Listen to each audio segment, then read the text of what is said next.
അതൊക്കെ സ്വാതന്ത്ര്യ ദിനം ആഘോഷിക്കുമ്പോൾ കണ്ടോ സർക്കാരിന്റെ നയം എന്താണെന്ന് നിങ്ങൾ മനസ്സിലാവും. ചീഫ് സെക്രട്ടറിയുടെ കത്തൊന്ന് വായിച്ചു നോക്കും. ചീഫ് സെക്രട്ടറിക്ക് ഡൽഹിയിൽ നിന്ന് അയച്ച കത്ത് ചീഫ് സെക്രട്ടറി LSCD സെക്രട്ടറിക്ക് ഫോർവേഡ് ചെയ്തു. അത്രയല്ല, ഫോർവേഡ് ചെയ്തു. ചീഫ് സെക്രട്ടറിയുടെ ജോലിയാണത്.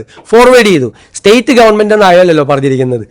അവിടെ അയച്ച ഹാർത്തിരംഗയായിട്ട് ബന്ധപ്പെട്ട ആ പരിപാടിയിലിരുന്നു. സ്വാതന്ത്ര്യ ദിനമായിട്ട് ബന്ധപ്പെട്ട കാര്യങ്ങൾ സർക്കാരാണ് തീരുമാനിക്കുന്നത്. സർക്കാരിന് അതിൻ്റെ അകത്തൊരു കൃത്യമായ നയമുണ്ട്. UDFന് അത് സംബന്ധിച്ച ഒരു കൃത്യമായ നയമുണ്ട്. അത് നിങ്ങൾ ഓഗസ്റ്റ് 15 അധികം ദിവസമില്ലല്ലോ, അപ്പോൾ മനസ്സിലാവും.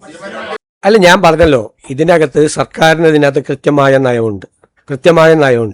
അത് ഓഗസ്റ്റ് 15 അത് വളരെ വ്യക്തമാവും സർക്കാരിൻ്റെ നയം എന്താണ് ഈ കാര്യത്തിലെന്ന്. പിന്നെ നിയമം പാസ്സാക്കിയിട്ടുണ്ട്. നിയമം പാസ്സാക്കി പ്രസിഡന്റ് ഒപ്പുവെച്ച് അത് നോട്ടിഫിക്കേഷനായിട്ട് വന്നിട്ടുണ്ട്. ആ നിയമത്തിൽ അത് മുഴുവൻ പാടണമെന്നാണ് നിയമപരമായിട്ട് പറയുന്നത്. പാർലമെന്റ് പാസ്സാക്കിയ നിയമമാണ്.